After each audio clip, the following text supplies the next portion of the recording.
Silent scan. Silent scan. Defiance. Bombs and Bants. You can't control us. Bombs and A frightening dystopia. Bombs and Bants. Wake up. Wake up. Wake up. Wake up. Open your eyes. Bombs and An alternate reality. We begin as wanderers, and we are wanderers still. Welcome, everyone, to another edition of Bombs and Bants with John, Mark, and the Missus. I'm John, and with me, as always, is Mark. Hello. And the Missus. Hey. We'll cover 3 stories on this week's episode. Up first, I'll tackle the mysterious sightings of a guy in a jetpack in Los Angeles. Then, the Missus is up next with her take on cold weather gear. And wrapping things up will be Mark talking about the article, No Families, No Children, No Future from the American Conservative. We'll also hear from this week's sponsor, who is a secret. Why is the sponsor a secret? Wouldn't it be helpful? And, if this is promotional material, I would think it would be important that people knew who they were. Well, I haven't written it yet. Oh, well, I guess that's a good reason for it to be a secret. But through the magic of... through the magic of modern technology. Yes. Insert the magical harp playing here. Ta-da! Produce commercial and a sponsor with a name. And then we'll follow up with the final segment. Since this is the first episode of the year 2021, we'll have some predictions for 2021. Let's start things rolling with a discussion of the article from The Drive, which is literally called Video of Jetpack Guy.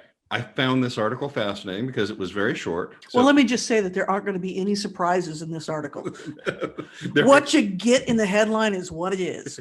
It's a video of Jetpack Guy. Now, the thing that I enjoy the most about Jetpack Guy is, number one, it's happening in California, which, it's California from the beginning. But number two, it's a guy in a jetpack where a guy in a jetpack shouldn't be. There's no technology that we know of that would allow a person to fly at 3,000 feet in a jetpack. I need to get a hold of this guy. And then we need to come up with a series of jetpacks, and we'll sell them. And we'll base them all on Old Testament characters. Well, you want to get a hold of this guy. I would think the FAA would like to get a hold of him too. No, I think they would. But again, my business idea is this. I'm going to find this guy. We're going to market these jetpacks, and we are going to name all of the jetpack models after Old Testament characters. Our profits will be through the roof. I'm sorry. And you had to emphasize that by punching me in the shoulder when you said it, which just made the badness of the joke that much more bad. Well, honestly, I think if there's any character on Earth outside of a James Bond villain who could have done this, I think it might be Elon Musk. And if it was Elon, I know what cologne he was wearing. Was it Come On Man? SpaceX. See, and I was thinking it was just Elon on his way to pick up his dog from boarding school. It's his daily commute for him, right? Assuming it was real, I mean, there'd be such a huge technological disparity between what this person has achieved and apparently kept secret versus what anybody else in the same field has been able to do. That is the reason why I tend to believe that it's maybe a hoax, like a man-shaped weather balloon or something. Well, I was wading through the comments, and some of the people in the comments on that article seemed to indicate that there was a video on YouTube where the guy had admitted he'd faked it. I don't know which is true. All I know is that if I looked out my window and saw that, if I was in California, I would think George Bluth finally escaped. There you go. Well, our next article. Oh, wait. A word from our sponsor. Have fun, kids. See you later. Okay, sure. See ya. Gee, Mary, sure sounds like your kids are a little run down. Is everything okay? I don't know, Sue. They just aren't very perky. I'm not sure what's wrong. I think it might be the brand name syrup they put in their chocolate milk. Well, if that's the case, why not do what I did? Switch to sweet, chocolatey nicotine. Nicotine? What's that? It's the new flavored drink mix from the people who brought you Coca-Cocaine. Nicotine is rich, chocolatey, and has all the special stimulants guaranteed to give your kids that much-needed pick-me-up whenever they need it. Might enjoy it with after-meal coffee and first thing in the morning. And best of all, they love to drink it. Here comes your kids. Let's mix up a batch and see what they think. Hey, Mom, what's that? Where's our regular chocolate milk? This is something new that I think you'll like. Here, try it. This is great, Mom. Can we have this for every I meal? wonder what the color yellow tastes like. My head hurts. Can we get a puppy? I think I'm going Wow, to faint. this is good. What's this called? It's nicotine, kids. Nicotine drink mix from the makers of Coca-Cocaine. Nicotine drink mix may not be purchased by children under 18 years of age. Nicotine drink mix may cause nausea and vomiting on the first drink. But keep trying, you'll get the hang of it. Lack of nicotine drink mix may cause irritability, headaches, and weight gain. Try nicotine drink mix today and hear your lethargic children say, More nicotine, please. That was a fantastically well-produced and entertaining commercial spot. Indeed. And so well prepared. But up next is the missus. And we're going to talk about an article from Outdoor Life where a gentleman from Fairbanks talks about how to dress for cold weather. Oh, I guess that's me, isn't it? That's well, you aren't the only person who is woefully underprepared tonight. You'll see my page of notes here that I have. That'd be 3 bullet points. Yeah, and it's all on your article. And I'll be honest to say that when we start talking about Mark's article, I totally, completely have not read this. This was the first time I'd heard what it was. So that'll be entertaining and interesting, right? It will be my review of an article I have not read. Reviewing books by their title. By the missus. And I'll be doing this, reviewing this on a printed copy of a website that isn't even in color. Absolutely. We are top notch. We are on top of things on this podcast. Well, that's better than me. I printed it up at work and left it on the printer. So well, we are all starting off 2021 in an excellent way, aren't we? So, wait a minute. Are you telling me I'm the most prepared person here? That might be the case. we're not admitting anything. No comment. Oh, Mark, I think it's all laid out there already. Well, I will say that the missus and I did live in Alaska for a while, so she's woefully unprepared. And one of the things that the article stresses is layers, dressing in layers. And I absolutely agree with this. I mean, anybody and we lived in Fairbanks, where this guy is writing from, in his probably in his dugout ice cave somewhere in the hills surrounding Fairbanks. Okay, so when we had young children when we were there, in fact, our youngest son Pugsley was born in Fairbanks, and having little bitty kids, doesn't leave you a lot of time for outdoor activities. So really, my only outdoor activity that I had was moving wood from our wood pile into the house to heat the house, because we had a wood stove in the house. So this is my entirety of my experience in the outdoors in Fairbanks. But now bear in mind, it did get down to 40, 55 below where we lived. So here's what I would do, and here's how I would dress every day, is I had long underwear, lined blue jeans, a pair of Carhartts. Then I would put on a short sleeve shirt, a long sleeve t-shirt, a sweatshirt, a fleece, and then an outer parka. And then on top of all of that, I would put a pair of Carhartt, are those overalls or coveralls? I can't remember. Coveralls. Yes. And then a face mask and gloves. Because if it's 40 or 55 below, the nice thing about Fairbanks is there's not a lot of wind. So if your skin's covered, you're pretty much okay. All right. And that's how I went out for to be outside for half an hour every day at my house. Yeah, and one of the things that people overlook, especially the first time, are the places that really are dangerous for short-term exposures. That's the feet, the ears, the nose, and the hands. And finding good snow boots is difficult. Finding snow boots that'll last for half an hour, that's not so bad. But finding snow boots you can be comfortable in all day is difficult, again, because of the moisture. Fairbanks folks used to love the bunny boots. I was just going to say 2 words, bunny boots. But I found out something interesting. They stopped producing bunny boots in the 1990s, the early 1990s. You know what? There's no place in Alaska that you can drive by that doesn't have a big sign out front that says we have bunny boots. What, I understand, but the other thing I found out was bunny boots were created for Bunnies? the Korean War. Oh. Yes. And you know what the military has replaced those bunny boots with? Moccasins. Desert warfare. Oh, okay. Yeah. Well, I was just going to go with moccasins because I was like, what could be the opposite of that? It can get below zero and sometimes way below zero here, but typically the coldest we'll see in the Boise area is maybe in the single digits. It's not anywhere near as bad. And also we're in the middle of a desert, so it's very rare to, this last few days we've had a lot of fog, so there's been a lot of moisture in the air, but normally it's fairly dry. Yeah, I don't have anywhere near the cold weather experience that probably a lot of our listeners from Alaska or the upper Midwest have. Well, probably the most important lesson that I came away from Alaska with is this. If you're trying to stay warm on an Alaskan single-person boat, you can't use a fire. That's because you can't have your kayak and heat it too.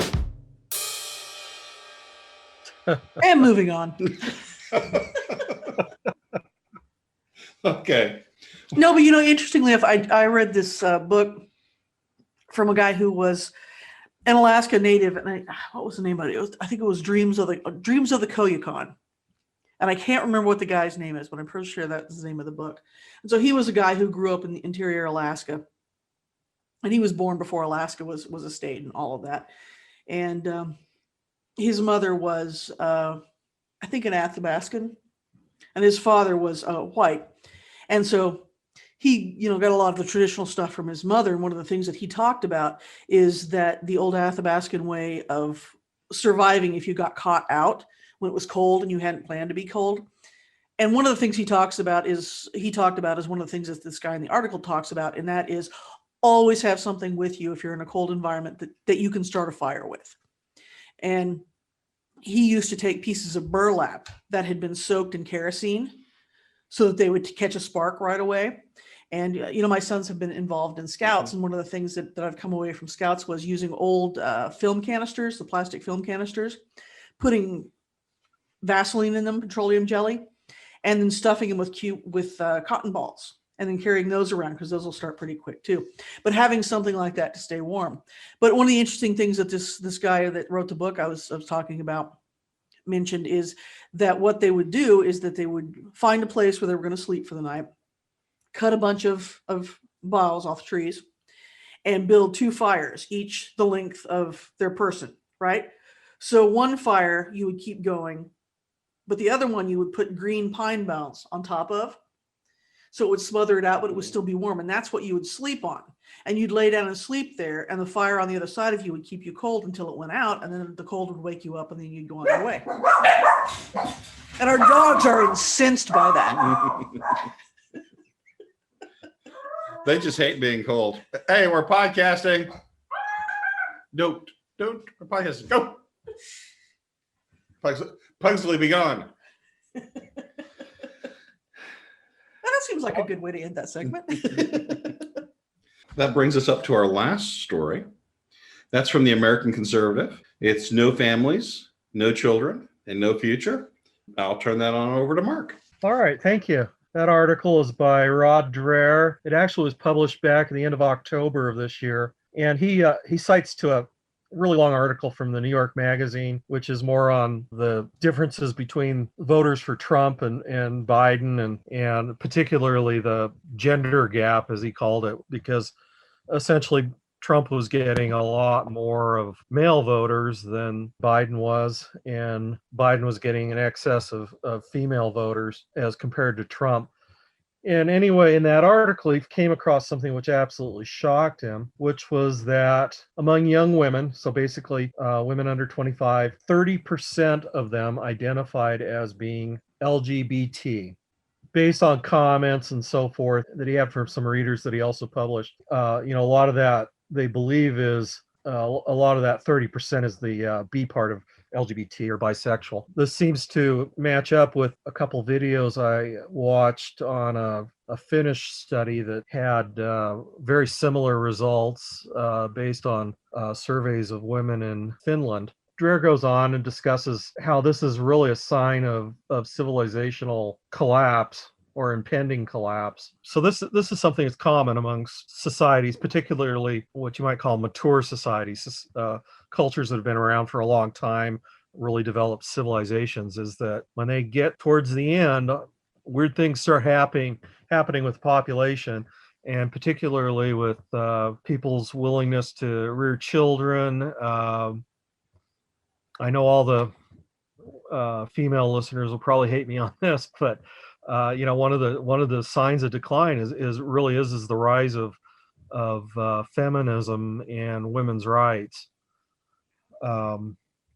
If they're listening to our podcast, Mark, they probably agree. Well, and I'm not trying to denigrate all women. I mean, we're talking about essentially left-wing women. I mean, we really are. I've discussed demographics before, and what we see today is especially amongst the younger women, is an unbridled hypergamy, where they want to have the best, highest status, highest wealth men. And I think what we're seeing with this, 1/3 of women, of the young women, disclaiming interest in men, is maybe we're seeing women that are like admitting that they aren't going to get that top male that they want, and so they're just going to go elsewhere. Well, one of the things that I was taught by the 2020 election is don't trust the polls. I think that the polls are in many cases extremely exaggerated.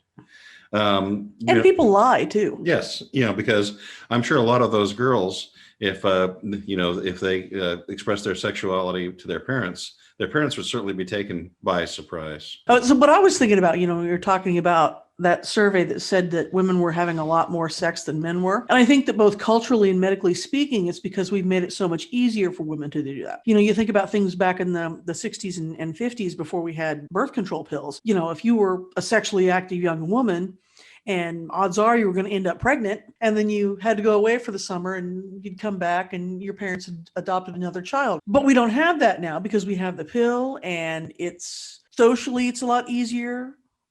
Men have to be very careful. And we have a college-age son, and we've talked to him about that, about you have to be careful about who's drinking and what happens, because we've all seen the stories in the news that two people end up together and, get a little something on the weekend. And suddenly the girl decides that was not consensual, and guys can end up in a lot of trouble. And I think we've completely reversed those roles from the way they used to be societally. Well, and I think it is a trend, and I think it is a trend that is brought about by where we are in our civilizational cycle, just as Mark mentioned.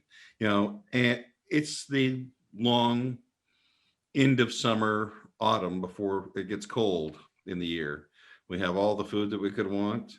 Everything is nice and warm, and there's no danger around. So let's go party. Yeah. And winter, I hate to say it, is coming but the reason winter is coming is because the society is breaking down itself, because we have become a society that stands for everything.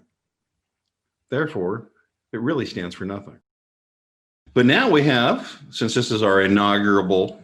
Can you make this up words? I'm doing my Joe Biden impression. Come on, man. All right. Predictions. Since this is the inaugural podcast for 2021, I'd like to do some predictions. And I'll start off. Aliens.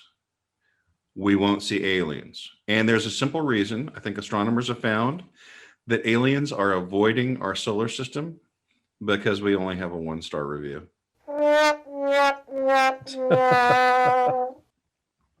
Not even going to justify that with a polite chuckle. Mark's too nice, though. Well, who's next on the prediction? I love clever puns. So sure, clever puns. Well, does anyone else have a prediction? I have a couple more. Okay.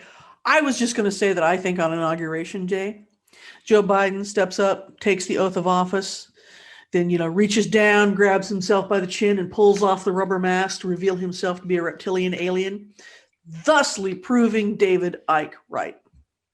There you go. All reptiles. At least he could pick things up with his tail, right? Which would be cool. Oh, no, I'm thinking marsupials or whatever, monkeys. Something that is not a reptile. Something some creature that's not a human being. So all of the zoologists out there, it's a creature that's not human. But when his wife chases him through the White House, if she gets him by the tail, he can snap it off and still get away. And I'll grow back. Yeah. Let's see if we're going to do Biden predictions. My prediction is that Biden is either resigns or is removed within the first 180 days after his inauguration. It just brings one word to my mind. Depends. My next prediction is that we'll have a normal year in California. The tsunamis from the earthquakes will again put out the forest fires. Nature, its circle is complete. Hakuna Matata. Well, on that note, we'll be back next week with another edition of Bombs and Bants. And thank you for listening. I'm John. I'm Mark. And I'm the missus. Take care.